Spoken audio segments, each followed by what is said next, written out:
Señor les bendiga. Damos gracias que podemos juntarnos una vez más, reunirnos, congregarnos en el nombre del Señor en este domingo. Les invito a abrir en sus Biblias la primera carta de Juan. Hace ya he perdido la fecha, pero hace unas semanas hemos comenzado esta serie de predicaciones en Primera de Juan. Una carta preciosa. Si usted es creyente, si usted ha confiado en la obra de Cristo, todo lo que cantamos hoy y todo lo que el hermano compartió, si usted ha creído en la obra de Cristo a favor suyo, porque usted se ha encontrado pecador, inútil delante de Dios como para llegar a Dios, y solamente ha llegado por la gracia y la misericordia de Dios por medio de Cristo, esta carta es para usted. Primera de Juan es para los creyentes, para afirmarlos en la fe. Preciosa carta. Si usted no ha creído, y lo hemos mencionado creo que en el primer estudio, si usted no ha creído, lea el Evangelio de Juan, que el Evangelio de Juan es para eso, para que crean en Cristo, crean en la obra de Cristo, y teniendo esa fe, esa confianza en el Señor, tengan vida. Eso es lo que dice Juan, ahí en el Evangelio de Juan capítulo 20. Pero vamos a continuar con Primera de Juan. Estamos en el capítulo 2. Vamos a leer desde el versículo 7 al 11. Luego vamos a orar pidiéndole al Señor que nos guíe en este tiempo con su palabra. Dice versículo 7 del capítulo 2: Hermanos, no os escribo mandamiento nuevo, sino el mandamiento antiguo que habéis tenido desde el principio. Este mandamiento antiguo es la palabra que habéis oído desde el principio. Sin embargo, os escribo un mandamiento nuevo, que es verdadero en él y en vosotros, porque las tinieblas van pasando y la luz verdadera ya alumbra. El que dice que está en luz y aborrece a su hermano, está todavía en tinieblas. El que ama a su hermano permanece en la luz, y en él no hay tropiezo. Pero el que aborrece a su hermano está en tinieblas, y anda en tinieblas, y no sabe a dónde va, porque las tinieblas le han cegado los ojos. Nuestro Dios, te damos gracias por tu palabra, damos gracias por permitirnos rendirte culto, Señor, a tu nombre. Damos gracias porque por medio de Cristo hoy podemos cantarte estas canciones, orar a ti, reunirnos como iglesia. Entendemos que es tu evangelio, Señor, la obra de Cristo a favor nuestro, lo que permite todas estas cosas, y que nada tendría sentido, sin duda, si Cristo no hubiera dado su vida por este grupo de pecadores que hoy puede ver la gloria del Evangelio. Señor, santifica a tu iglesia por medio de tu palabra y salva a aquellos que aún no creen por medio del mismo poder del Evangelio. Te lo pedimos en el nombre de Jesús. Amén.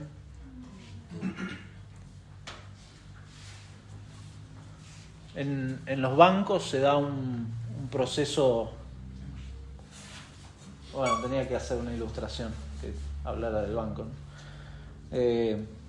Un proceso en el cual, cuando los billetes se van desgastando, se inutilizan.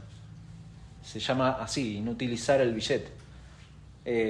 Se lo sella, se junta cierta cantidad de billetes y se lo envía al Banco Central para que lo destruyan. Seguramente, si usted revisa en su billetera, va a encontrar algún billete que ya no da más. Y hay ciertos billetes que andan tanto en circulación que realmente da vergüenza sacarlos y darlo, como cuando piden cambio, por ejemplo. Saca un billete y no da ni gusto. Nos pasa lo mismo con las palabras. Hay palabras que se van desgastando con el tiempo. que las usamos permanentemente y parecería como que se van como desgastando, pero lamentablemente no podemos hacer lo mismo con las palabras que con lo que se hace con un billete. El billete se descarta, se destruye, pero como cristianos las palabras, y una palabra como el amor, que es algo que Juan menciona mucho, es algo que se va desgastando y que muchas veces necesitamos redescubrir qué es lo que dice Dios en su palabra acerca de su amor. Es muy interesante porque, no sé si lo ha notado, pero usamos el amor y pierde su valor esa palabra, e incluso la usamos mal al punto que la utilizamos para cubrir pecados en nombre del amor.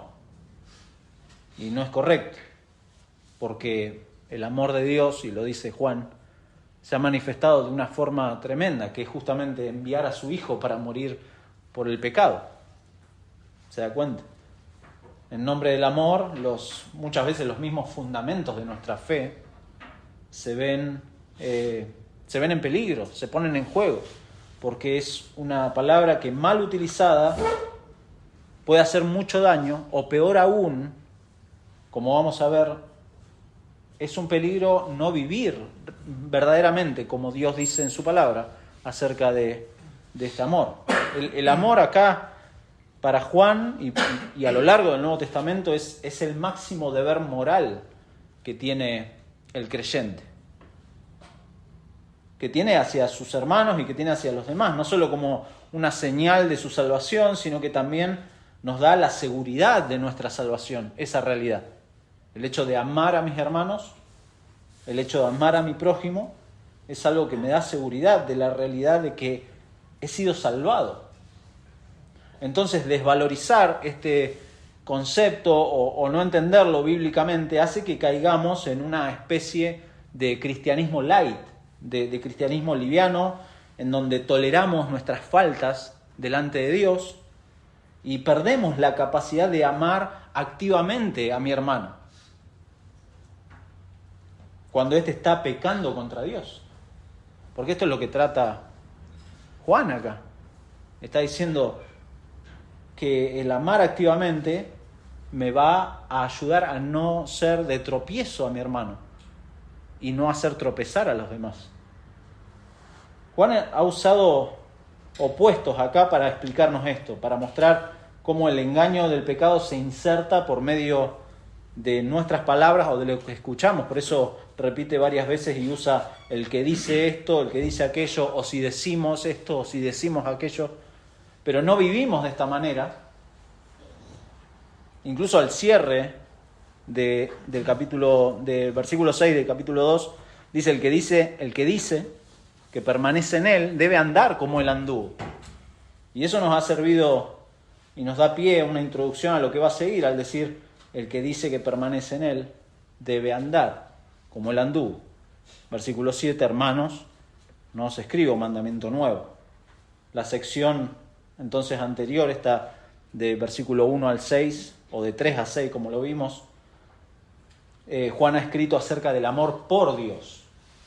Pero en esta sección que vamos a ver ahora, Juan habla del amor por Dios, cómo se traduce hacia los demás, cómo el amor es hacia los demás, ese amor que Dios ha derramado en nuestros corazones, y lo va a hacer ampliando esta dualidad de luz y oscuridad que usa mucho Juan en su carta, que comenzó incluso con aquella afirmación, recuerdan en capítulo 1, versículo 5, este es el mensaje que hemos oído de él, de Dios, y os anunciamos, Dios es luz, y no hay ningunas tinieblas en él.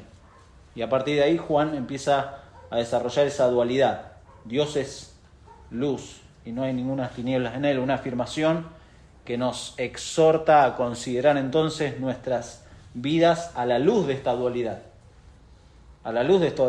entendiendo algo que lo va a ver, usted si lee Primera de Juan es muy claro, no hay grises en Primera de Juan, o es luz o es oscuridad, no hay un término medio, no hay grises, no hay neutralidades delante de Dios que es luz y no hay ninguna tiniebla en él, no hay neutralidad. Entonces algo que nos puede ser de guía, una idea, es que los que aman activamente a los demás, viven en la luz de Dios, y no hacen nada que los lleve a actuar o tomar decisiones contrarias a la voluntad revelada de Dios en Cristo. Repito, esa idea. Los que aman activamente a los demás, viven en la luz y no hacen nada que los lleve a actuar o tomar decisiones contrarias a la voluntad revelada de Dios en Cristo.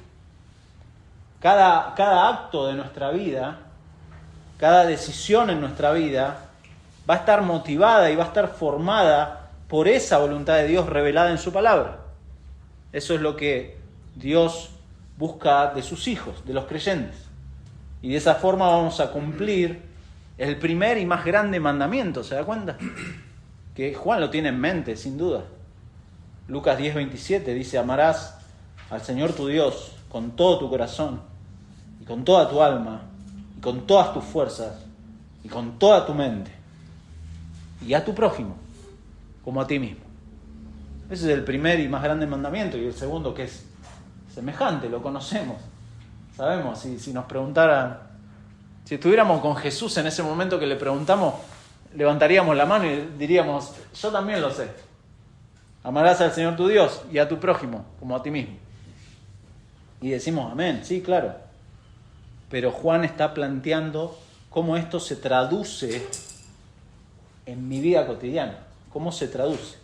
Vamos a ver entonces, en primer lugar, este mandamiento antiguo del amor, versículo 7, el mandamiento nuevo del amor, versículo 8, y cómo el mandamiento del amor es mi estilo de vida, versículos 9 al 11. Cómo forma mi vida este mandamiento del amor de Dios en mi vida.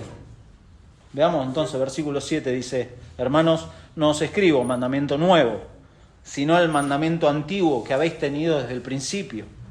Este mandamiento antiguo es la palabra que habéis oído desde el principio.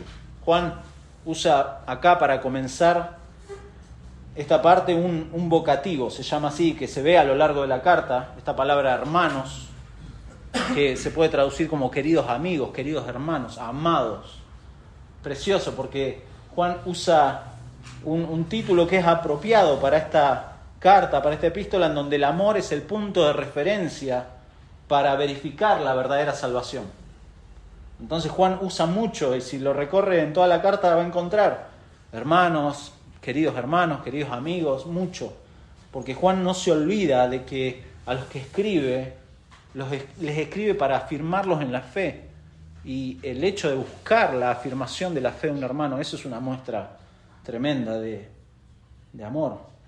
Juan está expresando entonces amor hacia sus hermanos, los exhorta a amarse unos a otros. Juan por nada del mundo quiere que tropiecen estos hermanos, que caigan en pecado, que sean confundidos en cuanto a su fe. Por eso les dice versículo 1 del capítulo 2, hijitos, estas cosas os escribo para que no pequéis. Y les recuerda, y si alguno hubiera pecado, abogado obtenemos para con el Padre, a Jesucristo. Tampoco quiere ajustarlos a una serie de demandas o de reglas acorde a sus intereses personales. El apóstol quiere afirmarlos en la fe. ¿Para qué? Para que crezcan en la fe. Y uno de los medios vitales para crecer en la fe es el amor, unos a otros. Esto no es algo innovador de parte de Juan, no ha buscado ilustraciones en internet o ha armado su mensaje conforme a la cultura. Juan tiene base en un mandamiento antiguo. ¿En qué sentido este mandamiento es antiguo?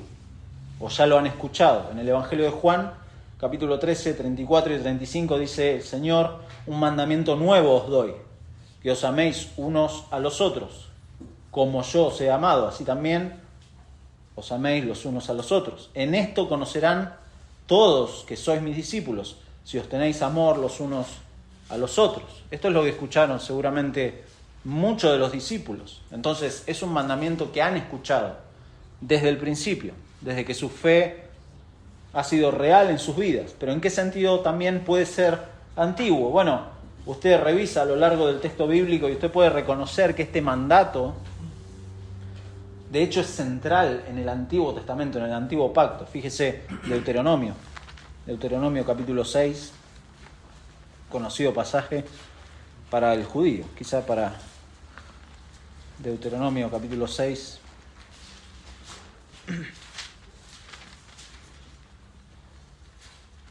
Bueno, está la famosa Shema 6.4. Oye Israel, Shema, Israel, Jehová nuestro Dios, Jehová uno es, y amarás a Jehová tu Dios de todo tu corazón y de toda tu alma y con todas tus fuerzas. Ese es el primer y más grande mandamiento que cita Jesús ahí en Lucas 10. Pero después, más adelante en más atrás, Levítico, capítulo 19 de Levítico, versículo 15, dice: no harás injusticia en el juicio, ni favoreciendo al pobre, ni complaciendo al grande, con justicia juzgarás a tu prójimo. No andarás chismeando entre el pueblo, no atentarás contra la vida de tu prójimo, yo Jehová. No aborrecerás a tu hermano en tu corazón, razonarás con tu prójimo para que no participes de su pecado. No te vengarás, ni guardarás rencor a los hijos de tu pueblo, sino amarás a tu prójimo como a ti mismo, yo Jehová. ¿Se da cuenta que esto no es un mandamiento, no es una novedad lo que está diciendo Juan? Luego el Señor retoma estos mismos versículos en Mateo 22, del 37 al 40. Se los leo rápidamente en Mateo 22, 37. Ahí le preguntaron cuál es el grande mandamiento. Jesús les dijo: amarás al Señor tu Dios con todo tu corazón, con toda tu alma, con toda tu mente. Este es el primero y grande mandamiento, y el segundo es semejante: amarás a tu prójimo como a ti mismo. De estos dos mandamientos depende toda la ley y los profetas. Esto no es, Juan acá no está haciendo ninguna novedad, acá nos está hablando del primer y más grande mandamiento y del segundo. De hecho, capítulo 2, versículos 3 al 6 de Primera de Juan, usted puede ver que está hablando del primer mandamiento, de cómo amamos a Dios, del amor por Dios. Y ahora, en versículos 7 al 11, nos habla del segundo, de amar a nuestro prójimo.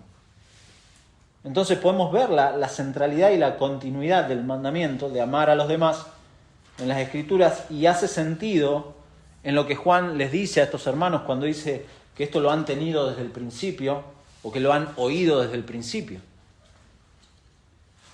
Y aunque la primera referencia obviamente es conocer el mensaje del Evangelio al principio de la vida cristiana, esto se remonta, como vimos, a las enseñanzas de Jesús y después más atrás al pacto de Dios con Israel. Pero por eso acá la enseñanza de los apóstoles no es innovadora, sino que es coherente y la culminación de lo que Dios ha hecho desde siempre. Esto es totalmente coherente con lo que Juan está diciendo. Pablo, de hecho, el apóstol Pablo también retoma esta idea, y fíjense, Romanos capítulo 13, no lo busquen, capítulo 13, versículo 8 dice: no debáis a nadie nada, sino el amaros unos a otros, porque el que ama al prójimo ha cumplido la ley.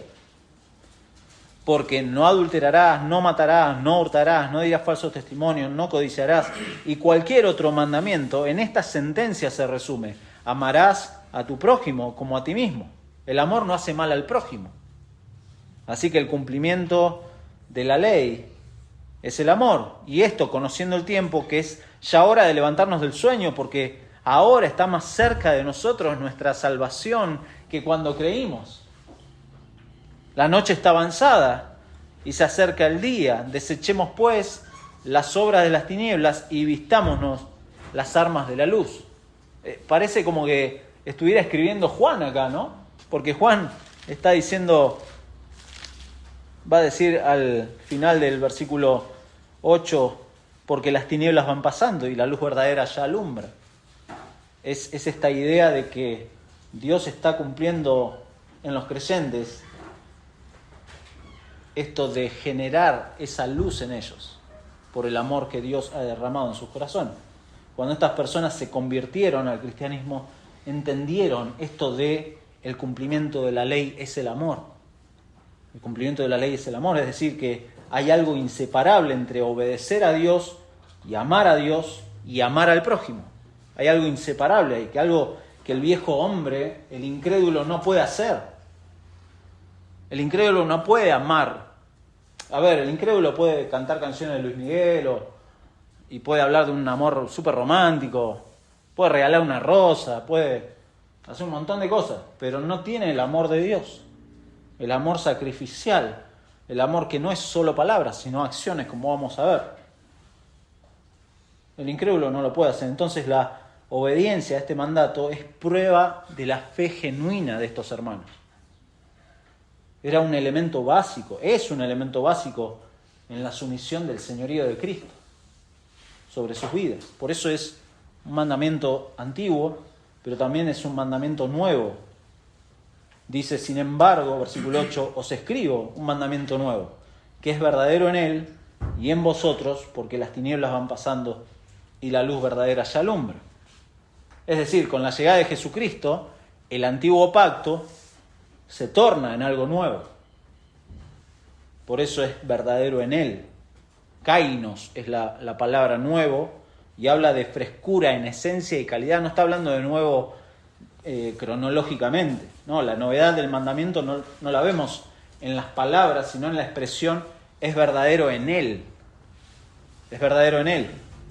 Y si bien vimos que el mandamiento de amar es claro y es evidente en el Antiguo Testamento, nunca antes el perfecto amor de Dios se manifestó de manera tan clara como en la encarnación de Cristo. En quien habita, como dice Colosenses, en quien habita corporalmente toda la plenitud de la deidad. Y entonces es quien ha encarnado a este Dios que es amor. ¿Se da cuenta? Entonces es nuevo en Cristo. Por eso más adelante Juan lo va a decir de nuevo. Capítulo 4, versículo 8. El que no ama no ha conocido a Dios. ¿Por qué? Porque Dios es amor. En esto se mostró el amor de Dios para con nosotros, en que Dios envió a su Hijo unigénito al mundo para que vivamos por Él. Usted quiere saber, bueno, ¿y qué es el amor? Bueno, el amor de Dios se mostró, dice Juan, cuando Dios envió a su Hijo. No da muchas vueltas ni tampoco complicaciones teológicas, Juan. En esto se mostró el amor. Y después, versículo 10 va a decir, en esto consiste el amor. No en que nosotros hayamos amado a Dios, sino en que Él nos amó a nosotros. ¿Cómo nos amó? Envió a su Hijo en propiciación por nuestros pecados. Es verdadero en Él. Es literalmente real en Cristo. El amor de Dios es real en Cristo. Fuera de Cristo no hay amor. ¿Se da cuenta? Fuera de Cristo no existe el amor. Usted puede escuchar, no, es que yo amo a mi familia. ¿En Cristo? No, yo no soy cristiano. Bueno, usted no ama a su familia. Puede ser duro, puede sonar duro, pero el amor verdadero es verdadero en Él, en Cristo. El incrédulo no ama, el incrédulo se ama. ¿Se da cuenta? El incrédulo se ama y se ama mucho. Es real en Él. El cambio en la historia de la redención, Dios lo ha hecho por medio de Cristo y hace que esta palabra amor tenga un significado aún más acabado en Cristo. Pero ¿por qué dice, y acá está un poco la complicación del versículo, siempre hay algo complicado, dice, es verdadero en Él y en vosotros? Bueno, es una frase proposicional rara, pero ayuda mucho la siguiente frase que sirve como base y como razón de lo que está diciendo. Porque dice, porque las tinieblas van pasando y la luz verdadera ya alumbra. Entonces, la pregunta sería, ¿de qué manera esta luz verdadera, en donde Dios mostró su amor, cómo se aplica a nosotros? ¿Cómo esta luz verdadera, en primer lugar, mostró su amor? Si usted va al Evangelio de Juan, que usa palabras similares, Evangelio de Juan, capítulo 10, versículo 14, de esta manera el amor de Dios se mostró. Ya lo ha dicho Primera de Juan, capítulo 4, pero en el Evangelio de Juan, el Señor dice: yo soy el buen pastor y conozco mis ovejas y las mías me conocen, así como el Padre me conoce y yo conozco al Padre y pongo mi vida por las ovejas. De esa manera el Señor nos ama, poniendo su vida. También tengo otras ovejas que no son de este redil, aquellas también debo traer y oirán mi voz, y habrá un rebaño y un pastor. Por eso me ama el Padre, porque yo pongo mi vida para volverla a tomar. De esa manera el Señor ama a sus ovejas.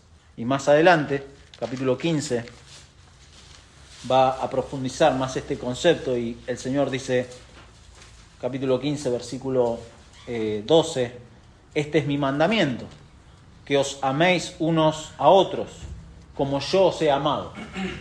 Nadie tiene mayor amor que este, que uno ponga su vida por sus amigos.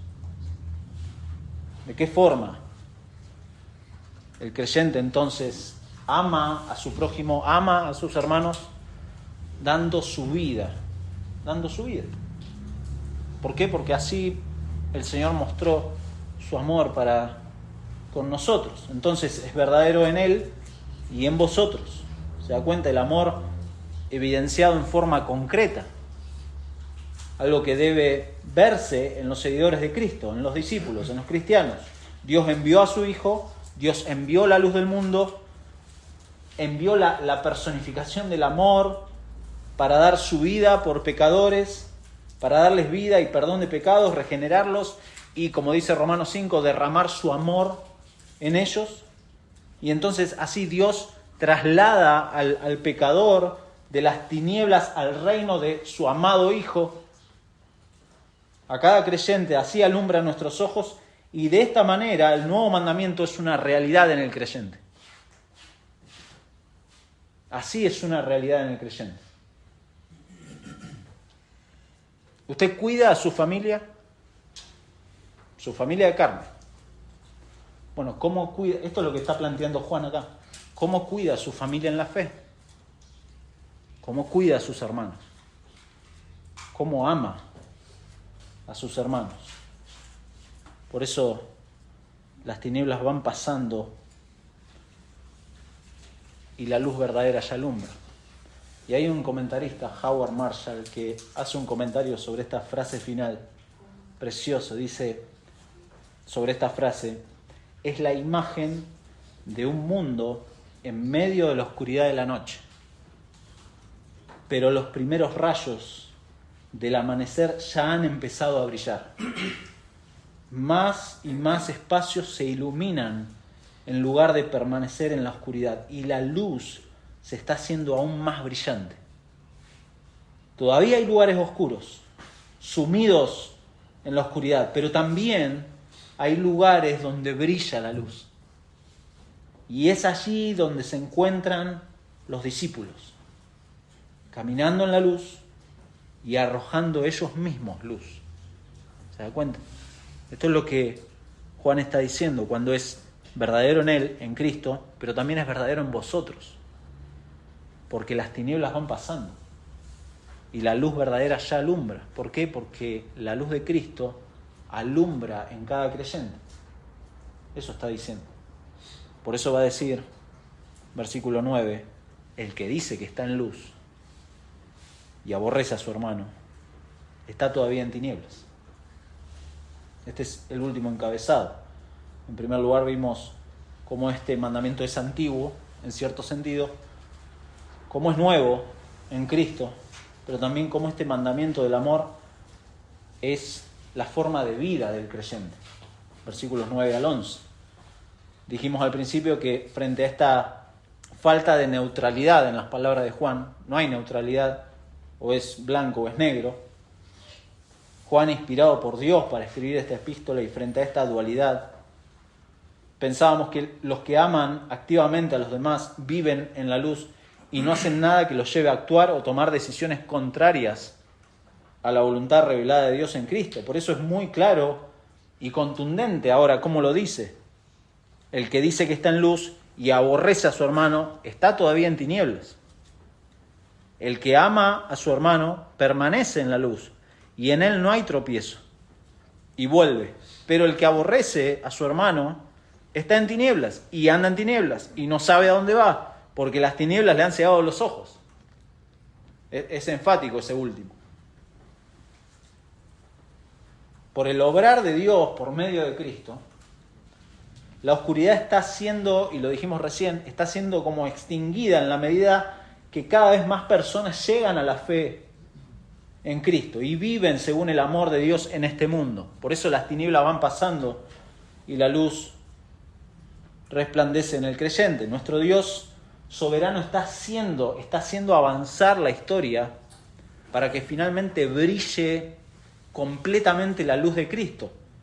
Esa es la culminación final de la historia, donde la oscuridad y todo lo asociado a la oscuridad va a quedar atrás, va a ser eliminado. Por eso los creyentes necesitan alinearse y andar en esa luz, porque cualquier supuesta luz que no está centrada en Cristo es falsa. No es la luz genuina de Dios y es falsa. Fíjese la frase esta que usa Juan acá, es como un alarde sin sentido que dice versículo 9, el que dice que está en luz y aborrece a su hermano, está todavía en tinieblas. ¿Se da cuenta? Es como un alarde, el que dice que está en luz. Claro, yo amo a Dios, yo creo en Dios, yo leo la Biblia, yo oro, incluso voy a la iglesia todos los domingos, pero por favor, no me hable. No me hable de fulano, no me hable de mengano, no me use ese concepto de comunión. No quiero saber nada con los hermanos. Yo amo a Dios, yo creo en Dios, yo leo la Biblia, yo voy a la iglesia, pero no, con los hermanos no quiero saber nada. Bueno, eso no es un creyente. Eso no es un creyente. Eso es lo que está diciendo. Es triste, es muy triste, pero en muchas iglesias hay quienes, y puede sonar duro, pero hay quienes aborrecen a sus hermanos. No los aman. Y es decir, acá no usa Juan esa palabra, pero cuando no hay amor, los odian, los aborrecen, no quieren saber nada. Y entonces están en tinieblas. Porque acá el amor que habla Juan no es algo abstracto, no es algo sentimental. Muchos sienten, lamentablemente, y es algo que traemos de nuestro pensamiento del mundo, ¿no? Muchos sienten que tienen derecho a vivir solo para sí mismos. Y creen que su modo de vida no les incumbe a nadie. No les incumbe a nadie. No te metas en mi vida. Por eso vivir una vida en la que Cristo sea el centro y que eso nos lleve a hacer el bien a los demás, mayormente a los de la familia de la fe, es algo contracultural. Es algo contracultura. Incluso es revelador cómo vemos a las personas que reaccionan cuando son aconsejadas o confrontadas bíblicamente. Es tremendo, pero hay muchos que piensan que son creyentes, pero no aman a sus hermanos. No los aman. Y entonces esa persona debería rever su fe y muy posiblemente encontrarse con que no ama a Dios, en definitiva. Ama un concepto de Dios, ama la doctrina, ama la teología posiblemente, pero no ama a sus hermanos. Y de esa manera, el Señor Jesús lo dijo, de esa manera van a conocer que son mis discípulos. Es una evidencia. Juan está hablando de evidencias de la fe. Es llamativo acá que Juan no escribe esto. El que dice que ama a su hermano permanece en la luz. No escribe de esa forma. ¿Por qué? Porque Juan tiene en mente la acción. ¿Cómo escribe? El que dice que está en luz y aborrece a su hermano está todavía en tinieblas. El que ama a su hermano permanece en la luz. ¿De qué manera permanezco en la luz? Amando a mi hermano. No diciendo que lo amo, sino amándolo. Es un verbo el que dice acá. Y en él no hay tropiezo. Es acción. ¿Por qué? Porque muchas veces las palabras pueden no corresponder con la realidad. Por eso dice versículo 10, el que ama a su hermano permanece en la luz. Y cuando leemos esto inmediatamente caemos en el individualismo, porque dice, y en él no hay tropiezo. Amén. Decimos, bueno, tengo que amar a mi hermano y no voy a tropezar. Pero bueno, en la Biblia de las Américas el versículo 10 dice, el que ama a su hermano permanece en la luz y no hay causa de tropiezo en él. Y quizá ahí es un poco más exacto, no hay causa de tropiezo. ¿Por qué? Porque animar a otros a hacer algo que va en contra de su conciencia y en contra de la obediencia a Dios es no amarlo. ¿Se da cuenta? Empujar a mi hermano o animarlo a hacer algo que va en contra de la voluntad de Dios es no amarlo, es odiarlo, es aborrecerlo. Y esto no solamente aplicarlo a nuestros hermanos en la iglesia, aplíquelo a su familia, a su esposa, a sus hijos, a los que usted dice que ama. Pero muy posiblemente no los ama, porque si no los acerca a Dios, no los está acercando al verdadero amor. ¿Se da cuenta? Al verdadero amor. Cuando no amamos, dice Juan, estamos pecando. Y en todos nuestros actos, o amamos a los demás, o estamos pecando contra ellos. Nos relacionamos con ellos de la forma que Dios quiere que hagamos o no. De esa manera. No hay grises acá. Si estoy haciendo algo que está alejando del Señor a mi hermano, le estoy haciendo pecar y no estoy amándolo. Vivir habitualmente, porque nuestro amor no es perfecto, eso creo que lo tenemos en claro. No hay perfección en nosotros, necesitamos la gracia permanente de Dios. Pero vivir habitualmente de esta manera es andar en oscuridad, dice Juan, es estar en un lugar donde Dios está ausente de nuestras vidas. Por eso el que dice acá que está en luz, el que dice que es creyente, pero no ama a su hermano, es una contradicción. Es una contradicción. Versículo 11, pero el que aborrece a su hermano está en tinieblas y anda en tinieblas y no sabe a dónde va porque las tinieblas le han cegado los ojos. Es enfático como Juan acá está diciendo, esta persona que dice, pero aborrece a su hermano, es un incrédulo, ¿no? Que no se engañe más. Es un incrédulo. ¿Por qué? Porque Dios es luz y no hay ninguna tiniebla en él. Y como vamos a ver más adelante, Dios es amor. Capítulo 4, lo hemos leído ya. Y estas dos grandes declaraciones teológicas que hace Juan acá obviamente abarcan más de una predicación. Podríamos estar en varias series hablando de cómo Dios es luz, cómo Dios es amor, pero estas dos cosas que dice Juan tienen implicaciones prácticas, morales y éticas para el creyente. Eso es lo que está intentando hacer Juan, cómo se vive el Evangelio, no cómo decimos que vivimos el Evangelio, sino cómo realmente en la práctica se vive el Evangelio. Por eso, algunas preguntas para ir terminando. ¿De qué manera el amor de Dios en Cristo me ha afectado y modificado mi vida? ¿De qué manera? ¿De qué manera? ¿Puedo hacer una lista o puedo ver cosas en donde Dios ha obrado en mi vida o no? Y necesito modificarla a la luz de su palabra, no a la luz de mis experiencias, no a la luz de mis sentimientos, no a la luz de mis emociones, no. Agarre la palabra de Dios y vea a la luz de la palabra de Dios la forma en que Cristo ha afectado mi vida, el Evangelio ha afectado mi vida. ¿Estoy siendo de tropiezo a mis hermanos en mi andar? con mis palabras, con mis actitudes, con mi falta de piedad, estoy siendo de tropiezo. Mi vida nueva está guiada, como dijimos recién, por mis sentimientos o mis experiencias, o está fundamentada en la palabra de Dios. ¿Cómo está guiada su vida? ¿Por qué? Porque guiarme por mis sentimientos, lo que yo siento, o lo que yo creo, o mis emociones, o mis experiencias en la vida, no son la verdad. La verdad es la palabra de Dios. Y muchas veces nuestro corazón engañoso nos hace guiarnos por sentimientos, emociones. Y peor aún si estoy expresándole eso a mi hermano. O sea, si le estoy diciendo no, en función de mis sentimientos, de mis emociones, no, vos tenés que hacer esto o aquello. Ok, pero ¿dónde está en la palabra de Dios? El consejo. Por eso dijimos, los que aman activamente a los demás viven en la luz y no hacen nada que los lleve a actuar o tomar decisiones contrarias a la voluntad revelada de Dios en Cristo. Por eso el amor de Cristo es acción. Es acción.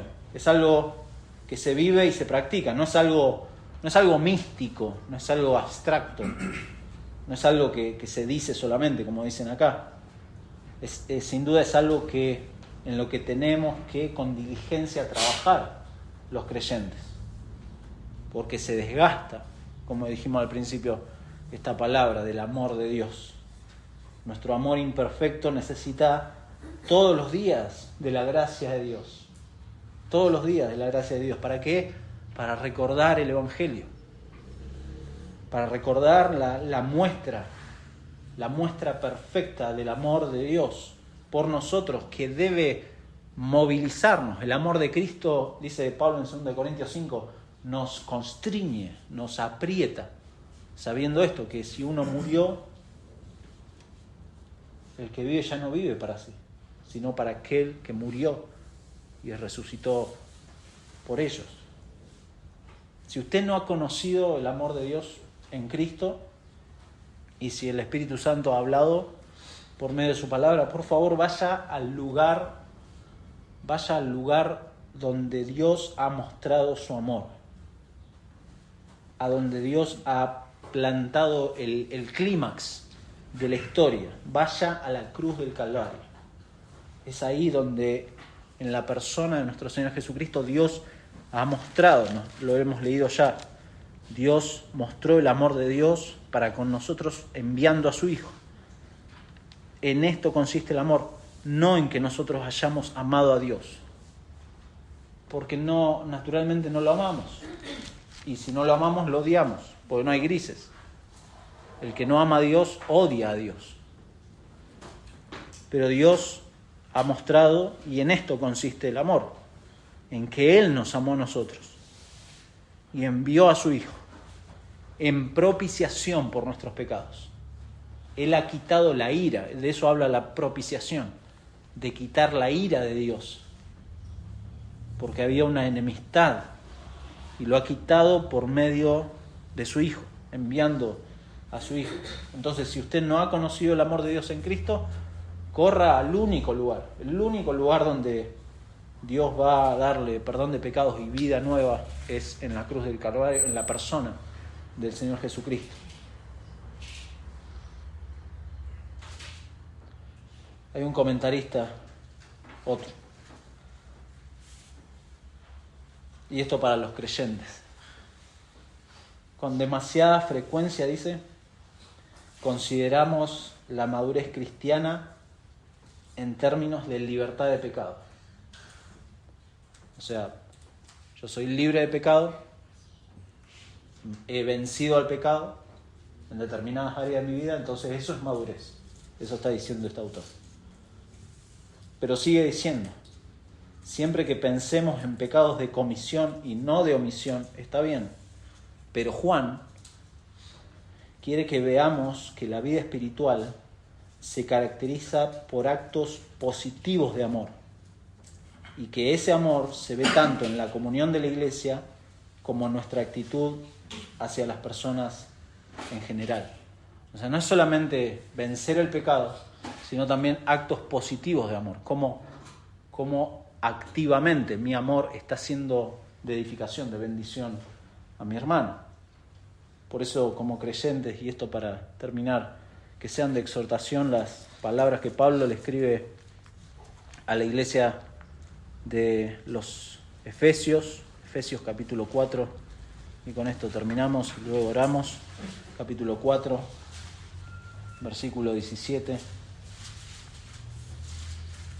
Esto pues digo y requiero en el Señor, que ya no andéis como los otros gentiles, que andan en la vanidad de su mente, teniendo el entendimiento entenebrecido, en oscuridad, ajenos de la vida de Dios, por la ignorancia que en ellos hay, por la dureza de su corazón, los cuales después de que perdieron toda sensibilidad, se entregaron a la lascivia para cometer con avidez toda clase de impureza. Mas vosotros no habéis aprendido así a Cristo, si en verdad le habéis oído y habéis sido por él enseñados conforme a la verdad que está en Jesús. En cuanto a la pasada manera de vivir, despojaos del viejo hombre, que está viciado conforme a los deseos engañosos, y renovaos en el espíritu de vuestra mente, y vestíos del nuevo hombre, creados según Dios en la justicia y santidad de la verdad, por lo cual, desechando la mentira, hablad verdad cada uno con su prójimo, porque somos miembros los unos de los otros. Airaos, pero no pequéis, no se ponga el sol sobre vuestro enojo, ni deis lugar al diablo.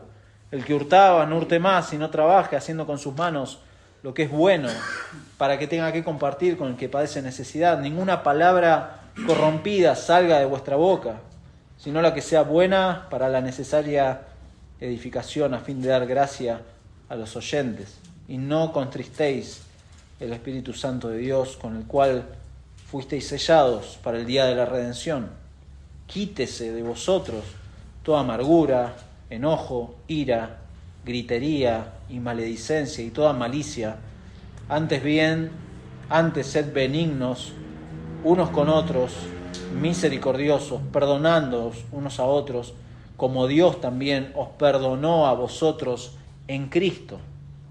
Sed, pues, imitadores de Dios, como hijos amados, y andad en amor, como también Cristo nos amó y se entregó. De nuevo, ¿cómo me amó Cristo? ¿Cómo lo amó a usted Cristo? Se entregó por mí. Ofrenda y sacrificio a Dios en olor fragante. Es la única ofrenda, es el único sacrificio que tiene buen olor delante de Dios, el sacrificio de Cristo. No los suyos, no se haga ni yo. Nadie puede entregar un mejor sacrificio. Dios lo tuvo que entregar. Pero ahora, así como Cristo me amó, así tengo que andar. Andar en amor, imitando a Dios, siendo benigno con mi hermano, no siendo de tropiezo, no siendo causa de tropiezo a mi hermano. De la manera que Dios me amó, sin duda tiene que afectar mi vida, afectar nuestra vida como iglesia, pero también afectar mi vida hacia afuera. Cómo amo al incrédulo. ¿Cuál es la mejor manera de amar a un incrédulo? ¿Llevándole un pan dulce en Navidad? No, predicándole el Evangelio. Porque el incrédulo se está yendo al infierno. Y si no le llevo el Evangelio, lo estoy aborreciendo. Y si lo estoy aborreciendo, lo estoy odiando. Y si está pasando eso, es muy posible que no seamos creyentes. Que el Señor nos ayude y nos dé la gracia para ordenar nuestra vida en función de su verdad y nos haga crecer en este amor que Cristo ha tenido por nosotros, a fin de amar a mis hermanos, pero también amar al que no cree. Y la única forma que un cristiano tiene de amar a otros no es haciendo servicio social, no haciendo... Son buenas cosas. Uno puede meterse en servicio social o cosas así comunitarias, pero es el Evangelio, es Cristo, es darles a Cristo. ¿Por qué? Porque en esto se mostró el amor de Dios. Es la única forma en que Dios ha mostrado su amor, no en que hagamos buenas cosas. El mormón, el testigo de Jehová, cualquiera puede hacer buenas cosas. Hasta los incrédulos pueden hacer buenas cosas. Pero la única forma que el cristiano tiene de mostrar este amor es viviendo a Cristo y hablando de Cristo a los incrédulos. Vamos a orar. Señor, muchas gracias por tu palabra. Gracias por exhortarnos, Señor, con tu palabra, pues sin duda es en ella que encontramos el consejo y la guía para vivir esta vida nueva que nos has dado en Cristo. Damos gracias porque todos los días podemos abrirla y podemos encontrar en ella las verdades que nos ayudan a ordenar nuestra vida. Hay muchas cosas sin duda que traemos que hemos aprendido mal, Señor, y tú lo sabes. Formas de pensar, formas de conducirnos. Creemos que están bien, Señor, pero a la luz de tu palabra podemos ver claramente de que no es así. Y tú quieres formar a Cristo en nosotros y rogamos, Padre, que nos ayudes a cada uno de tus hijos, Señor, a que Cristo sea formado por medio de tu palabra, por medio del obrar tuyo en nuestros corazones. Damos gracias porque sabemos que tu Espíritu Santo hace eso. Y también confiamos en el obrar del Espíritu Santo en los corazones de los que no creen. Señor, tú tienes el poder para romper esos corazones de piedra. Señor, y rogamos que así lo hagas, si es tu voluntad, si está en tu misericordia en el día de hoy. Señor, si no lo veamos, si no sea hoy el día, Padre, ten misericordia de aquellos que no creen. Hazlos ver sus tinieblas. Muéstrales a Cristo y que ellos puedan acudir al único lugar donde tú has mostrado tu perfecto amor.